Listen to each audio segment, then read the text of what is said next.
ایک بہن نے فرمایا کہ بعض اوقات ہم شادیوں میں جاتے ہیں، نامحرم بہت ہی کم سے ہوتے ہیں، یعنی اس کا مطلب مکس گیدرنگ تو تھوڑی بہت ہے، لیکن وہ کہتی ہیں کہ کیا اس صورت میں عبایا پہننا ہم پر لازم ہوگا؟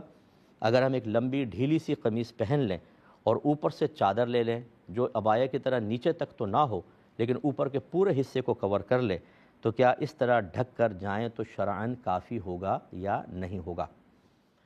دیکھیں، اس میں دو صورتیں ہوتی ہیں۔ ایک خاتون تو ایسی ہوتی ہے جو معظمہ دینیہ کہلاتی ہیں، جیسے عالمہ ہیں، کوئی مفتیاں ہیں، مبلغہ ہیں، تبلیغ دین کا فریضہ سر انجام دیتی ہیں۔ ان کے لیے تو ہمارا مشورہ ہوگا کہ صرف آپ ضرور عبایا برقع وغیرہ پہن کر جائیں، کیونکہ لوگوں کو شرعی مسائل کی تفصیل اور گہرائی نہیں پتہ ہوتی، وہ دیکھ کر کہیں گے فوراً کہ دیکھیں بے پردہ آ گئی شادی کے اندر، ہمیں تبلیغ کرتی ہیں۔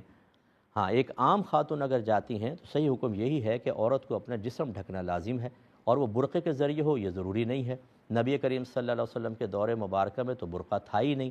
عورتیں وہی بڑی چادریں لے کر جاتی تھیں، وہاں ان کو پورا جسم کورڈ ہو جاتا تھا۔ تو اگر نیچے ڈھیلا ڈھالا لباس ہے، اوپر ایک چادر لے لی ہے جو پاؤں تک نہیں پہنچ رہی، لیکن ڈھیلے ڈھالے لباس سے نیچے کا پورا ستر مکمل طور پر ڈھکا ہوا ہے، تو یہ گویا کہ پردے کے ساتھ ہی آپ وہاں پر موجود ہیں۔ اگرچہ میں عبایا کو ہی فوقیت دوں گا، لیکن نفس مسئلہ یہی ہے کہ ایسی صورت میں آپ اگر اس طرح جاتی ہیں اور اپنے جسم کو کور کر کے رکھتی ہیں تو اس کی گنجائش بالکل نکلتی ہے، لیکن افضل اور اول وہی عبایا والی صورت ہے۔ ایک اور بھی